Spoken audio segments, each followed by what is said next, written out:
Nick Shirley exposed the fraud in Minnesota, and now they want you arguing about him instead of the scam. And that's the trick. Stay with me and I'll break down the pattern, the incentives, and the simple cleanup moves that will stop a ton of this tomorrow. Now look, some folks on the left are saying that Nick's lying or at least exaggerating, twisting what he filmed, and state officials have pushed back on parts of it too, as expected. And on the right, a lot of people are proud of him because he went boots on the ground and put on a spotlight on the stuff that the suits don't want talked about. Here's my take. Whether you love Nick Shirley or you can't stand him, this whole situation proves one thing. We've got a serious fraud problem in this country, and we've been letting it slide for too long. Nick put out a video out of Minnesota that blew up online. He's walking around pointing to daycare centers and setups that are getting public money, and he's saying, hey, look at this, nobody's here, that kind of stuff. It caught fire, it got political real fast, and people started tagging officials, law enforcement, everybody. Then you've got media and state folks saying, hold up, we take fraud seriously, but some of these claims don't match what we documented.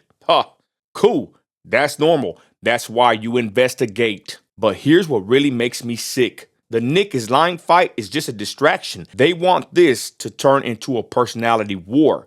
They want you to argue Nick's motives, the politics, his tone, his filming time, whatever. Because if you're busy arguing about the messenger, you're not demanding the receipts from the people cashing the checks. This isn't new. This is how the scam survives. Keep the public fighting over the headline and the money keeps moving. This didn't start with Trump and it didn't start with Biden. Let me say this plain. Fraud like this has been happening before Trump, before Biden, before your favorite president, and before your favorite excuse. Minnesota has already had massive cases prosecuted around the Rona-era food programs. The Feeding Our Future case alone has had a long list of defendants charged, and the DOJ has described it as the largest Rona-related fraud scheme in the country. So when I hear people go, oh, this is all made up, I'm like, nah, stop it. There's smoke because there's been a fire. And it's not just Minnesota, it's everywhere. The third point is this. Nonprofits are the perfect cover.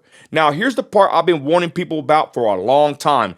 Nonprofits are a veil. They look holy, they sound holy, helping the community, serving the underserved. Yeah, right. And listen, I'm not saying every single charity worker is a thief. I'm talking about the system.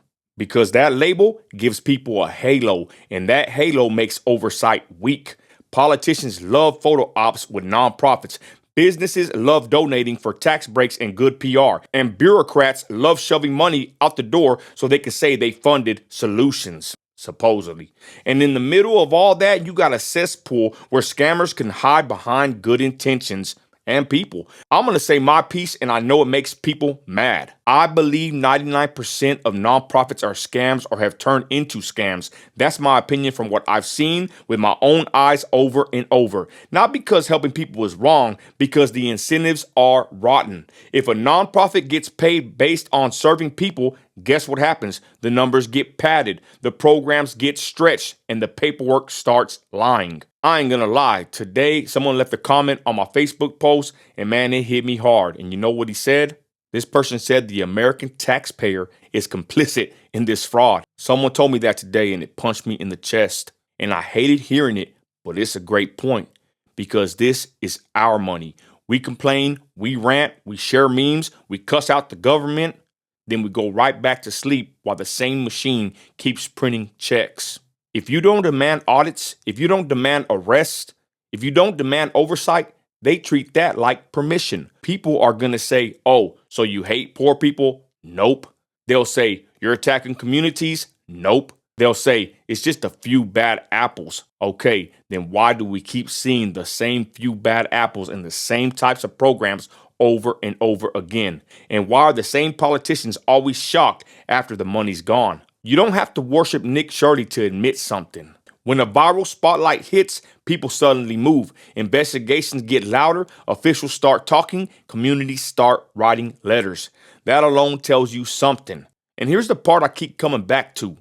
Like him or hate him, but thank God for Trump shaking up the culture enough that regular people started paying attention again. Because for years, folks felt like you weren't allowed to question anything without being labeled.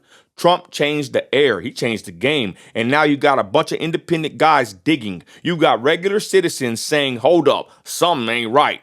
And I'm telling you, once that switch flips, you can't unsee it. If you want to help clean this up, don't just argue online. Start asking these questions every time a nonprofit is getting public money. Where's the money actually going? Line by line. Who's auditing it and how often? The third one is this. What proof do they have that the service was actually provided? Number 4, how many partners or vendors are connected to the same circle of people? And last but not least, what happens when fraud is found? Do they prosecute or do they quietly rebrand and keep it moving?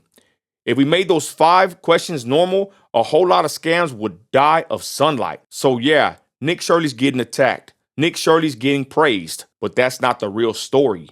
The real story is we built a country where the word nonprofit can be used as a mask to rob working people. And if we don't start cleaning it up, we deserve the mess we're in and the mess we're funding. I got a quick question. Do you think that most nonprofits are legit, or do you think they've turned into a money laundering playground with the helping sticker on it? And if you know a local nonprofit that's shady, I'm not saying dox anybody. I'm saying start asking questions in public because sunlight fixes a lot.